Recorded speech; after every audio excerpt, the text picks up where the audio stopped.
so who's going to go first? Yeah, you can do it, you know what you're doing.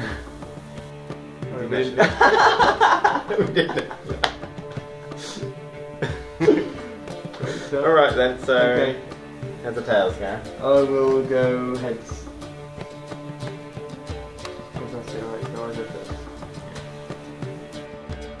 Hello and welcome guys to the first ever Real Gwent Matches on my YouTube channel.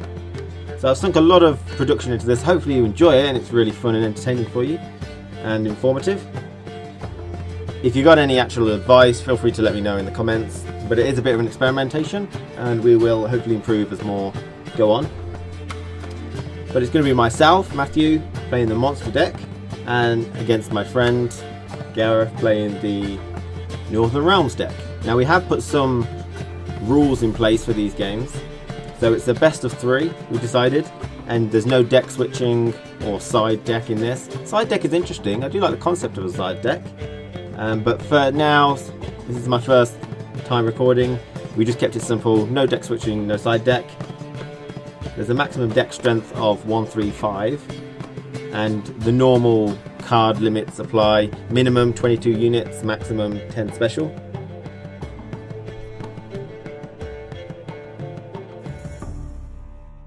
Okay, I have chosen Eredin of the Red Riders, which allows me to pick a weather card as well, and he's chose Foltest Siege Master, which allows him to double siege row. Okay, so it looks like the game is underway. He's playing a Northern Realms spy deck, and as you see, his opening play is a spy. So the thing is, when we chose to replace cards or not, he was replacing them for spies, and you'll see him do that a lot. If he doesn't get spies, he replaces cards and hopefully to get a spy. If he gets a spy, you can chain spies off them really. And I was just replacing, as is probably usual. Monster deck I think is quite limited in its flexibility on building a deck, and also on the drawing at the beginning. You just basically trying to get rid of any duplicate vampires, crones, neckers or arakas. Okay, so I've started off with a lead in points here, playing down my Leshen. Okay, another spy. So as you can see, he's drawing 2 cards every time he does this, but he's giving me a lot of strength. However, this is actually kind of a bad thing. Sometimes it's good to be behind in strength, because it's up to me now. Do I want to keep putting cards down, wasting cards particularly, because he's not wasting it, he hasn't played really any cards, he's gained cards so far. Whereas I'm putting down cards now, so there you go. I have chosen to give it up. I have passed, so now he can place any cards he wants, and it's in his ballpark. It was in his ballpark for the entire first round, really. Do I put more cards down for no reason, or do I pass and now he has to beat 15? Generally, I think he's going to try and beat 15. Seems like a wise choice. The Northern Realms have their ability is if they win, they get to draw a card, and that could be a spy card again. So it's in his favour to win the first round, and his game plan is to do so. So as you can see, he started to put down some cards to beat it, and he's using his hero power already, which is interesting. Maybe he hasn't got many other siege things in his hand. So okay, he's won that first round.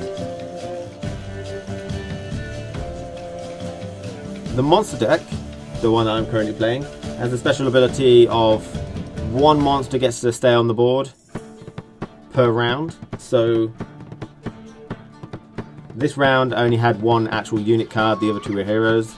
Heroes are excluded from this, so I didn't have to roll for it. At the beginning of the video you may have saw the coin flip program. I made that myself. Also includes the monster deck random number generator for the maximum number of monsters on the board. Okay, so I have to win this one. So his strategy here is to make me play my big cards, and that's what I don't want to do. So we'll see how that plays out.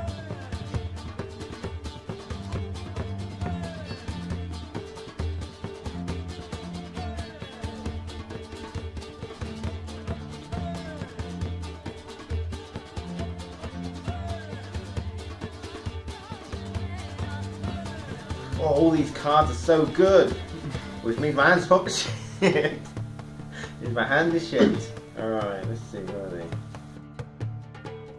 So for those who don't know, vampires have a unique ability in the monster deck, along with crones, neckers, and ghouls and arakas. When you place one down, you pull all of the vampires out of your deck onto the field. So, and out of your hand, basically. So the main strategy there is to only have one vampire, one arakas, one ghoul, one necker, one crone in your hand. If you've got multiple in your hand, they're wasted card slots, basically.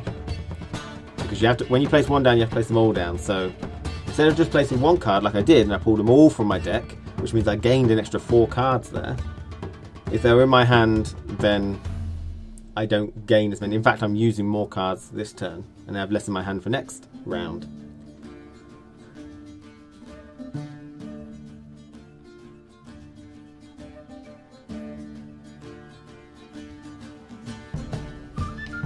So Biting Frost was played. Monster decks, generally, I think it's safe to say, their main strength is melee. So Biting Frost are very strong against monster decks. That's why I chose Eredin of the Red Riders as my hero ability, to clear weather if I didn't have any in my hand. It's very important to get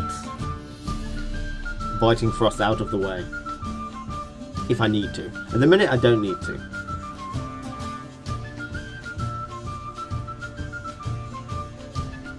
Remember, his strategy is just to make me use cards in this match, really.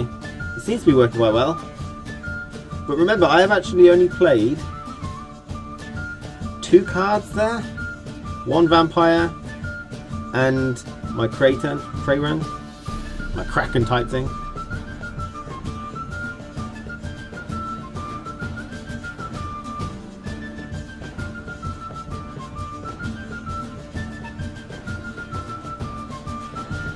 Because I have to win this one, it basically means I am not allowed to pass.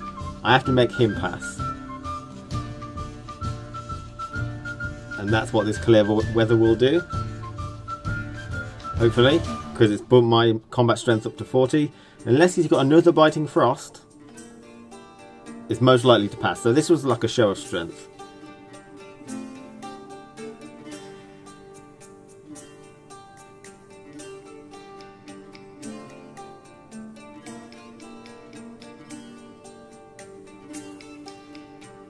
Also, another strategy with monster decks is I want to show my strength, but I don't want to use all my crones or my arakas this round. I want to save them, and that's the kind of thing. Okay, so he's decided to think I've won this round.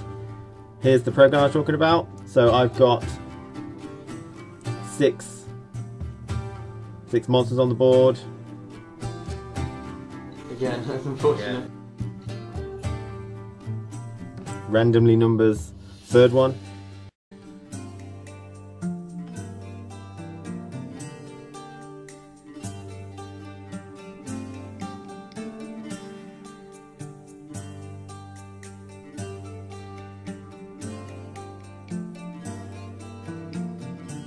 Wrong pile. Newbie. Using the ability again to pull all the arakas out. This is the final round, so it's basically going full on putting all your cards down, but there is still a strategic element to it. Basically at this point I'm looking for Scorch. So arakas are really good at that, they're all 4s apart from one which is 6. So if you put a Scorch down, the 6 is going to go and be the only one. Other ones such as your crones are all 6. So if I put crones down and you did a Scorch, all 3 of them will be lost. So arakas is really good in trying to bait out a Scorch and stuff like that. We'll try and be a lot more safer in that respect. Oh, there you go. So, there we go. So that was a safe bet. If I'd have put crones, we would have got all 3 of them. I made a mistake on the last time.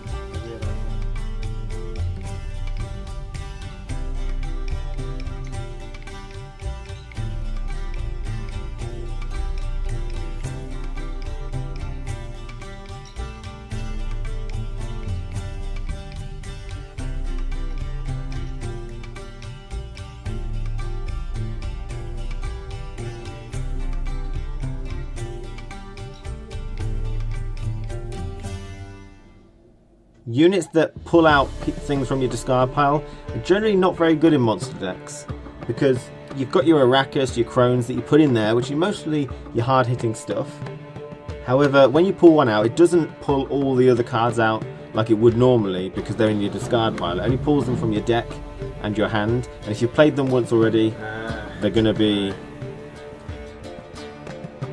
all be in the discard pile, so it doesn't work double. It could work again if you use the hero ability, which might be a good reason for it, to discard a vampire and another card to draw one card that you like, and then you can pull that vampire out of the discard pile with that ability, and then it'll pull all the cards from the deck. So that's a good reason to think about using the hero ability, which allows you to discard 2 cards and draw one that you want from your deck.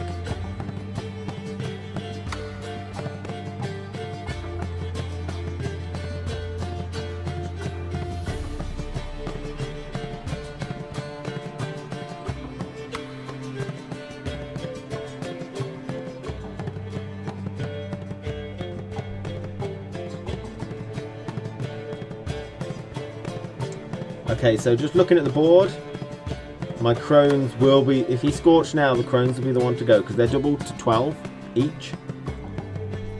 One thing that happens with Scorch in the original game, in the actual real digital Witcher, is if you Scorch and a hero card is the highest, then it bypasses them and goes to the next lowest one down. I'm not letting you see this card. What? Okay, so I had a Scorch in my hand, which I cannot use because mine are the highest. I don't know if it's going to work now, right, so let's go for it. So I've got that. Is it, you don't know if the maths works, you're just going to see, plonk everything down. Well, it's all I've got, so I might as well go for it, because what I've got now.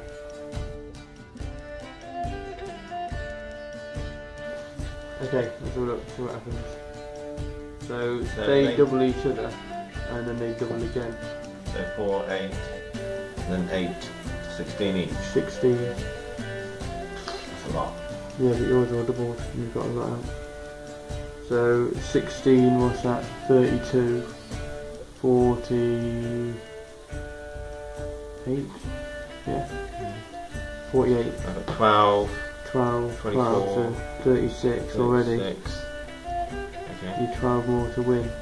That's And then there's 8, 8. 16, 10, yeah, and then 6 in the back and 7 now, so you've got 5 more points there. So Right. that's it. That's it. I did have a Biting Frost, but I can't use it because I'll give it myself. That's true. So that's it. Fucking Scorch though. I thought you might have had that, that's why I didn't want to put the other one out, because Yeah. you scorched them all the way. I was about to think about it, but then I realised I put him out, so I couldn't do it because Next these to, would have yeah, been higher. if I'd have put that out though, they would have been 16 each, so they would have been higher, and they would have all gone because they're all 16. Oh, right, So I had a feeling that was going to happen, that's why I put Decoy out, so that it was less than only 4. okay. Yeah. Well, you put it out when it was 8, but then I forgot these were 8 as well because of that. Alright, well done. But yeah, I said made a mistake on the round before that one, because I passed and you had cards on the table and I had range cards, and I should have used Biting Frost again, didn't I? Yeah. Should have used Biting Frost again to make you play more cards. So that might have It's fine now.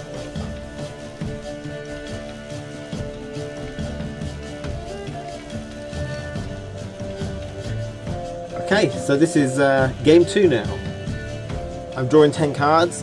Like I said before, monster deck, this is not very flexible in my opinion. I basically have to just ditch cards which are duplicate, vampires, Arrakis and the like. I don't really have a choice, unless I don't get duplicates, in which case it might be risky. Because putting a card, if you've got no duplicates, and then you say, oh, I don't want this clear weather, if you put it away, you might get a duplicate, in which case it's like you've got no card at all. So you just gimp in yourself if you get a duplicate vampire, so to speak. So I obviously had duplicates, and I gained a harpy and a spy, which is useful for me.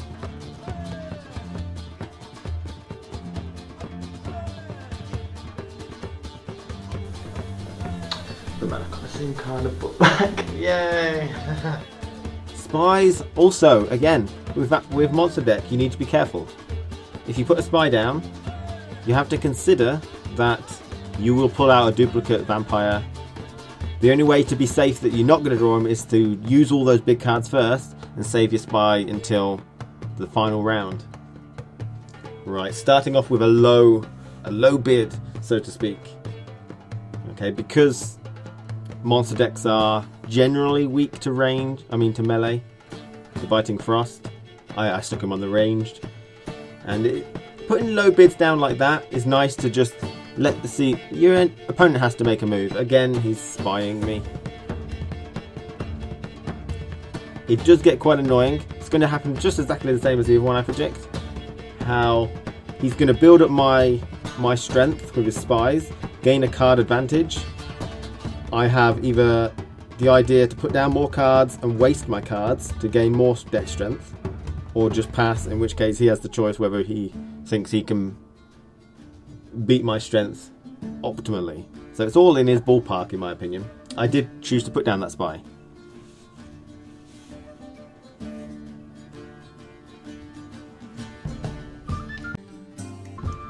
Okay, so I'm shuffling my deck because I placed the spy.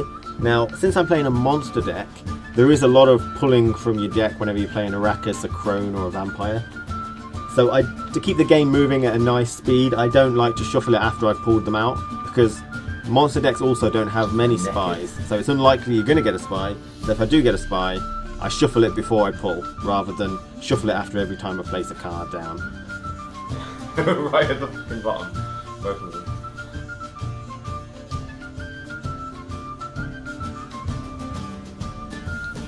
What the fuck is this shit? Oh, another 2 cards.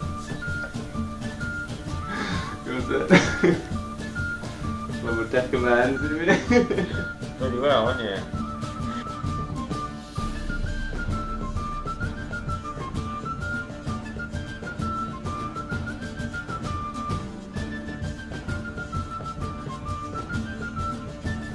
I'm tempted to say Pass. pass. Okay. Biting Frost straight away. So again, it's kind of gone the same way, to be honest.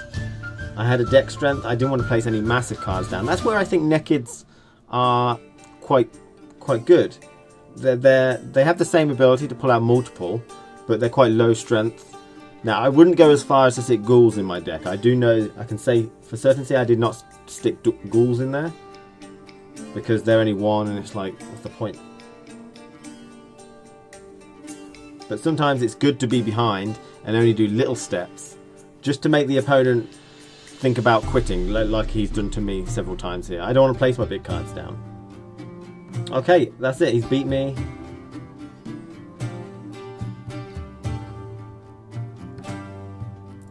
So again, we did the draw.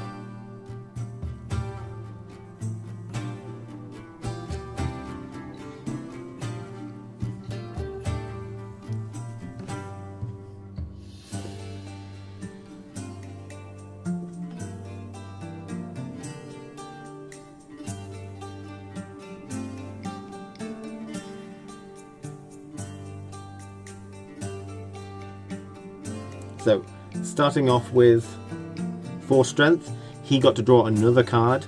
Very dangerous against Northern Realms, but it's very difficult to not let them win the first round when he's spying all day. Very difficult.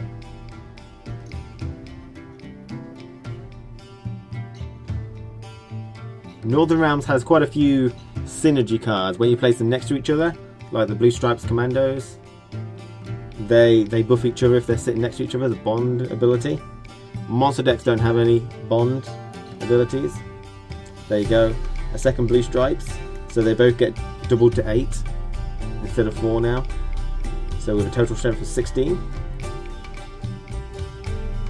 I play a big card. Now, I can also say monster decks don't have any really big number cards that aren't heroes. So sadly, I can't have a chance to keep a 10 monster card on the board after a round is finished. I think maximum is probably about 6. because that 10 and any other 10 or 15 are hero cards and they are exempt from the rule, from the ability.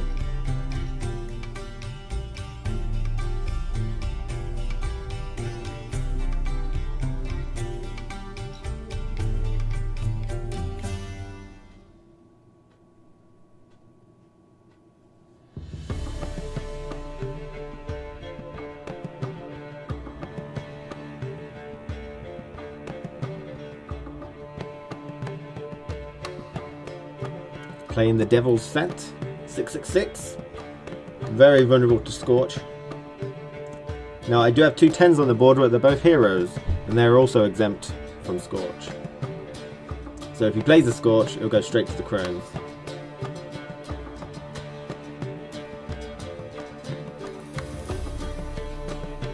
In hindsight, you probably want to maybe do a safety net, stick some on Siege, maybe buff it up so it's 12. Because most of your siege ones are 6 strength. Oh, we've passed.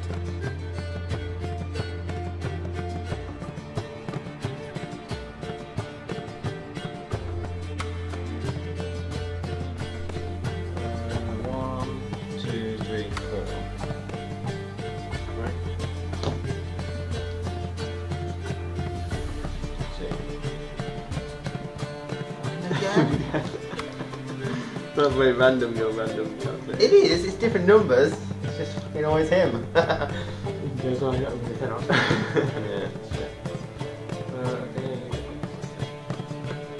Alright then, son. Let's do what we were born to do.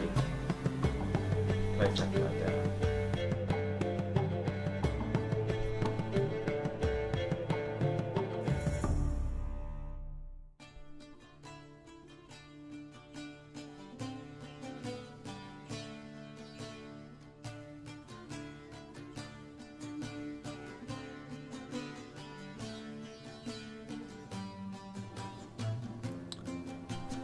So the Rakas are a good Scorch deterrent.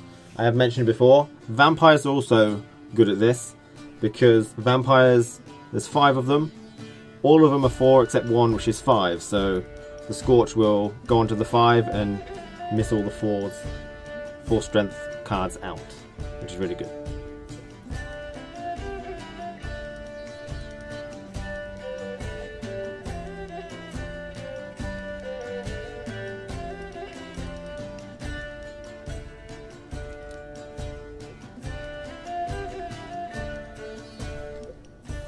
I think you can clearly see this round is going to be I made a mistake. just a strength war. None of us have used our Okay, hero abilities. His is likely stronger than mine. Mine is a reactionary one most of the time. Although I could do Torrential Rain with it, which would be very useful here. Because he looks like he's stacking up the back row, which is a very common thing for Northern Realms to do. They're very strong in their siege.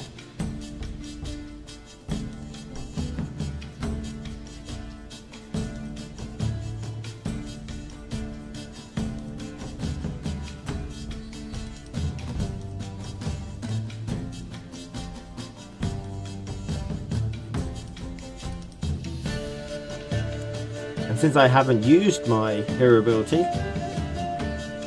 I feel very safe from Biting Frosts.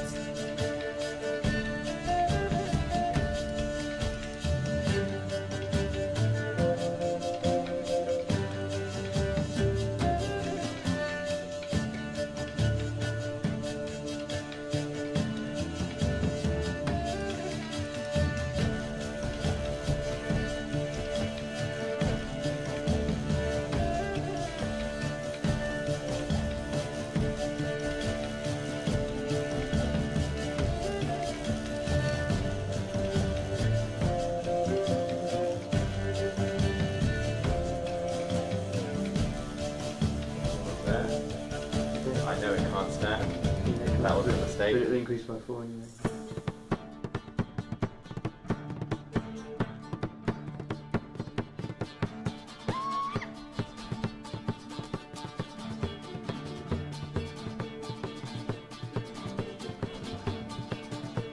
One thing to make the game go a bit smoother might be some sort of way to keep track of your strength.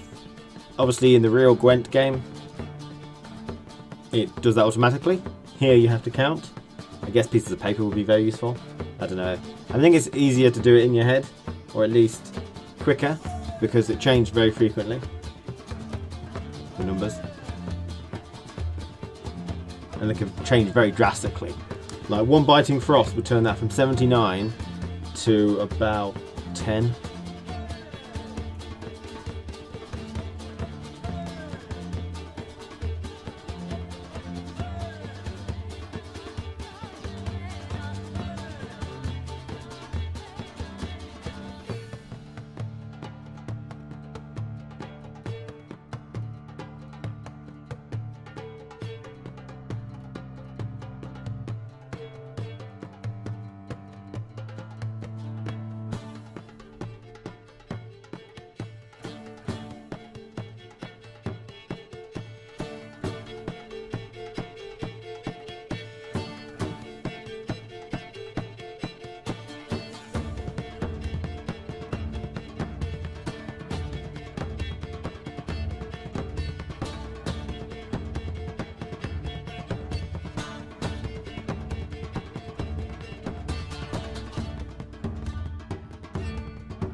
So I've got 4 cards left and you can do nothing about it.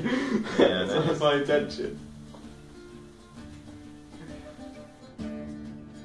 The Northern Realms ability, all the spies at the beginning have added up, so he's still got several cards in his hand and I have none, so I'm forced to play just my last turn, which did nothing.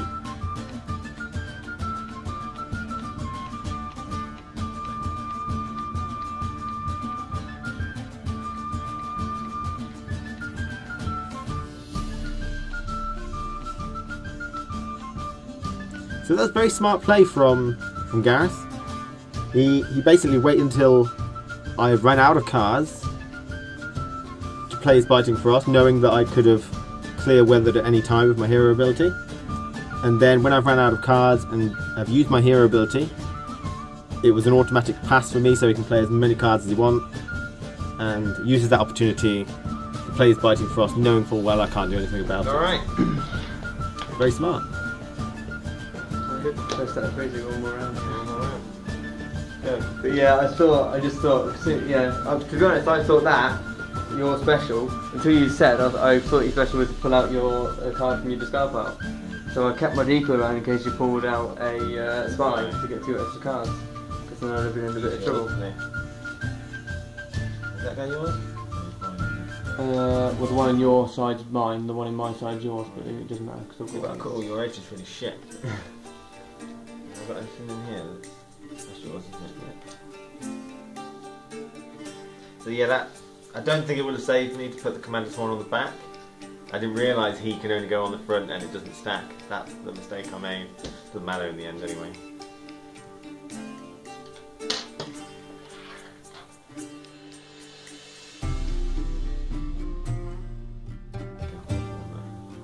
That spy she got.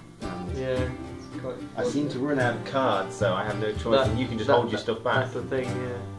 Then I get to choose then to dictate how you play, because you have to play something or you... And in the first round with the spies, it's basically in your ballpark. If I keep putting stuff down, you're just going to make me waste cards and then give up and not win. And if I give up early because I'm already in the loop, you're just going to put down whatever it needs to win. Yeah. But the thing is though, if you put down strong cards and I keep putting down like spies, certainly most of my spies in my deck are melee. In fact, all of them are apart from one. So if you've got a double on your front row, it doubles all those spies, and then I've got to then pretty much put down all the cards that I've just gained in order to win that round.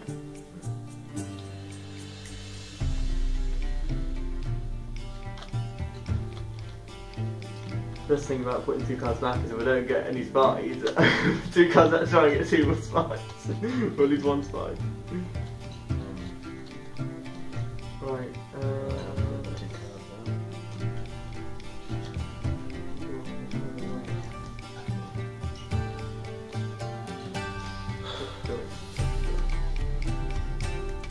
think I've got a nice mix of main crones, vampires, Arrakis.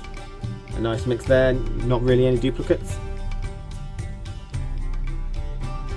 We'll see if I hold the spy back or start to use him. It feels like it kind of does depend on how many thank you, how many spies he gets. Oh, look at that, you can see my deck. Maybe we should do this more often. Obviously this is just an experimentational video, you know, we're going to improve hopefully quality, but okay, heads or tails, Gav?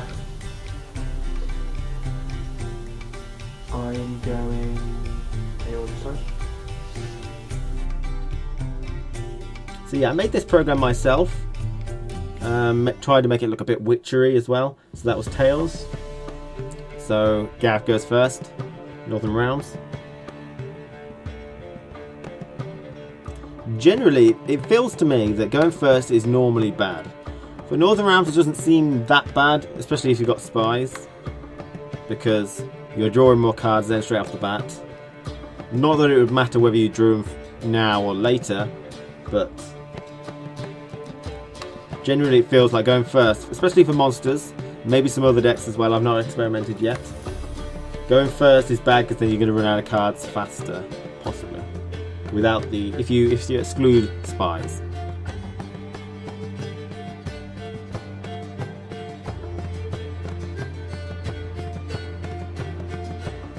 So this is our final round of the best of 3. And what a wonder, it's my old mate. It's fine.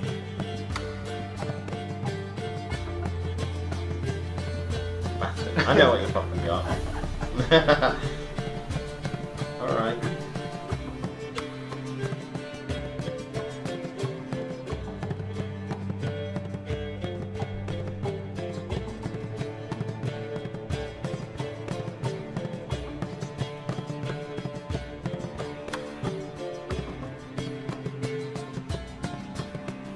Oh my god, it's on your side of the field. What the fuck?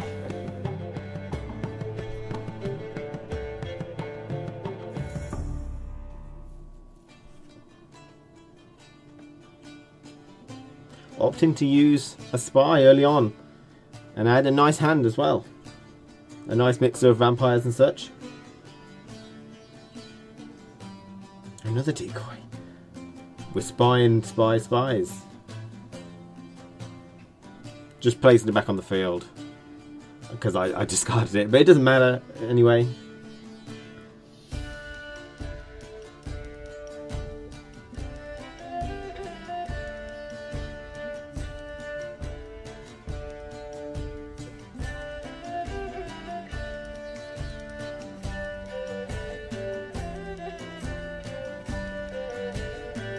Oh, starting with a big hitter. That is dangerous. The frame of mind in this particular round, for me, I don't want to give up this first round this time. I want this first round. I was trying to put these crones down as a show of strength. Get off my, this is my round, get the fuck off. Very vulnerable to Scorch. Maybe that should have been played better. There are other cards which could have done the display without risking a Scorch.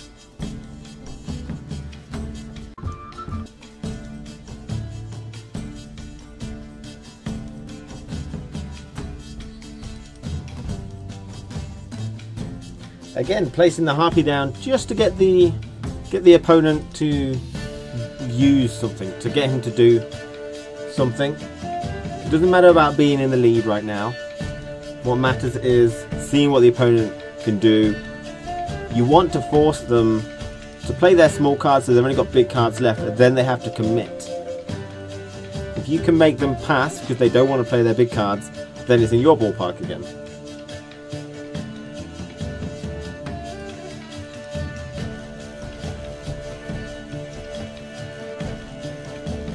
This is fucking stupid. My turn.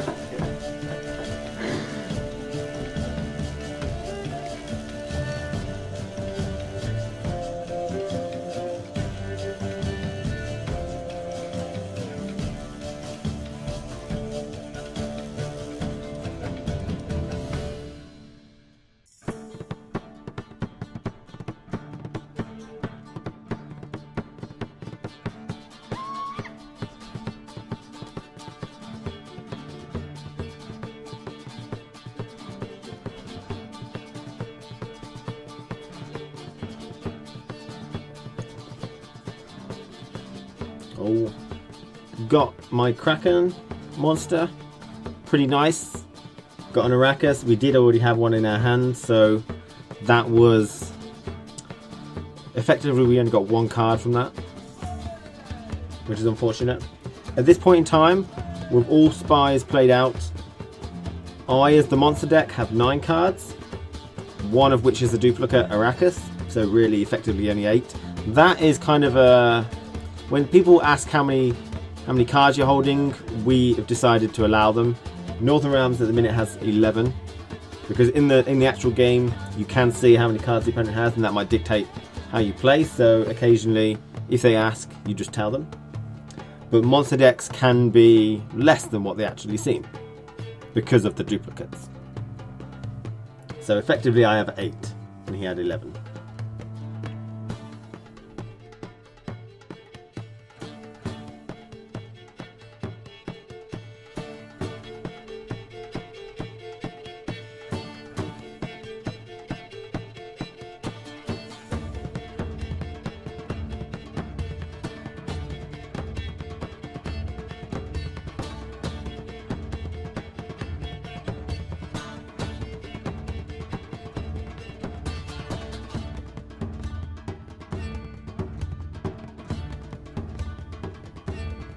I know for a fact I did not take any impenetrable fogs. So his ranged row is impervious to any weather effects that I could do. However, a Scorch dealt with those.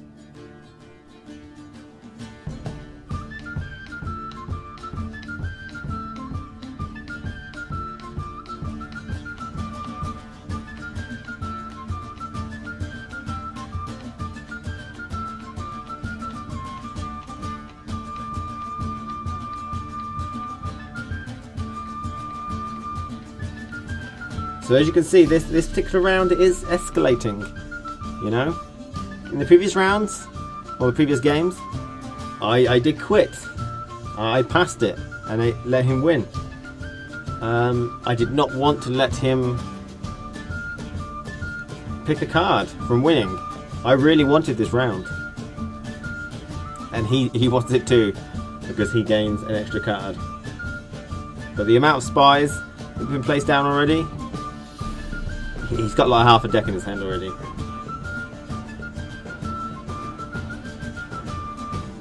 It seemed very neck and neck on strength as well.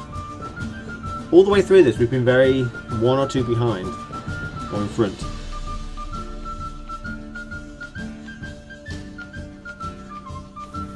I do believe I'm okay to do this. Just take a look at that one. Yep.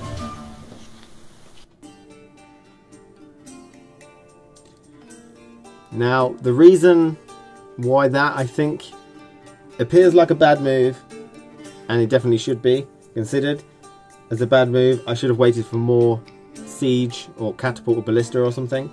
However, I'm running low on cards. I must have about 4 in my hand by now. So, I'm running out of options. And that was a way to see if he would pass. Every single turn I'm waiting to see if he'll pass. See, that Ballista would have gone as well, I do believe.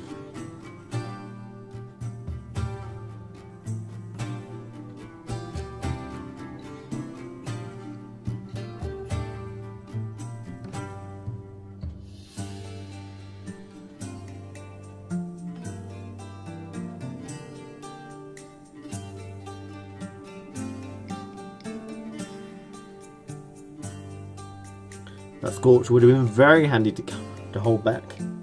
Very handy indeed. So you can consider that a mistake from the monster deck player. Okay, at this particular point, camera battery died, guys, so I apologise for that. But we have set it back up.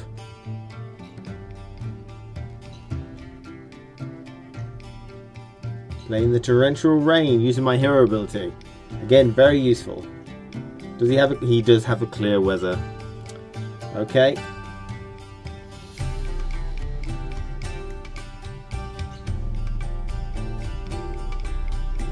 getting very pressured with the amount of cards I've got, considering I do need to hold some back. But I'm so invested in this particular round that I do not want to give it up. Looks like I have about 3 cards left in my hand. Vampire is very strong. Hopefully this will take me over the top where he considers to pass.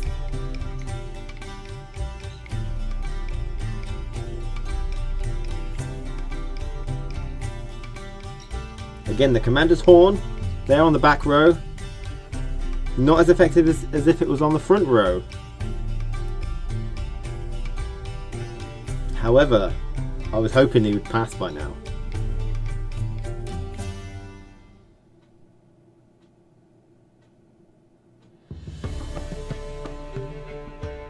One Scorch. If it was on the front row, it'd take out half my army. Whereas this back row is kind of a Scorch deterrent. He can't do Scorch. We can, but he'll only take that one. Which is really nice.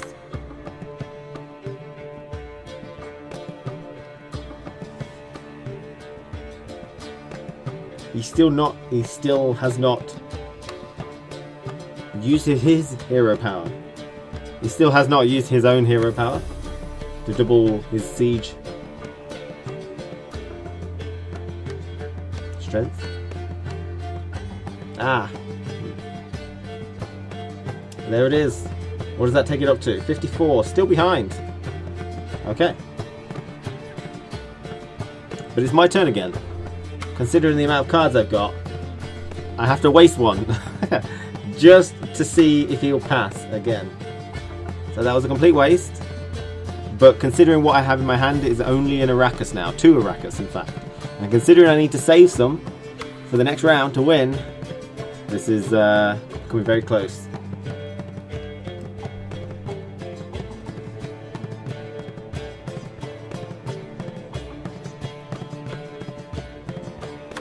Okay, I decided to pass there by the looks of things. I only have 2 cards, both Arrakis. I need them for the next round. However, using my monster ability, I'm hoping that he does not have any monsters left. Or any units left. And I get to keep one. Again. Again. It's that man again. It's been him for the entirety of all 3 games. He's been in different places, so the numbers have been different, but it's always been him. And so I already start with 4, so hopefully he has to do something to try and win this, and I'm going to try and keep my Arrakis for turn 3. He just drew a spy. That is a game changer. Literally, that could have won him the game. 2 more cards at this late stage is amazingly bad. My turn, I have no choice but to give up. I need to save these cards for next round. I already have 5 on the board, which is not bad, you know. I need to save these for the next round. There's no point in playing them now, because then I only have 4 strength for next round. Okay, a Scorch sends my strength down to 1. Looking very... He's got to have a plan here. He wouldn't Scorch for no reason.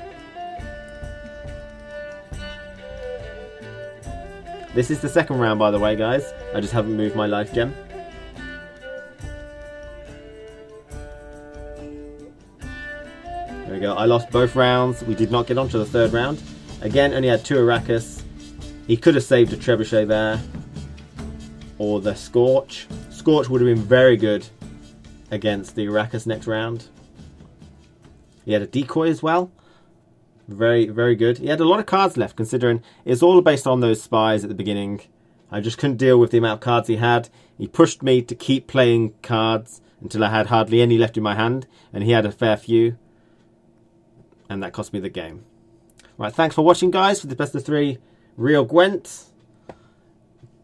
Any feedback, feel free to let us know.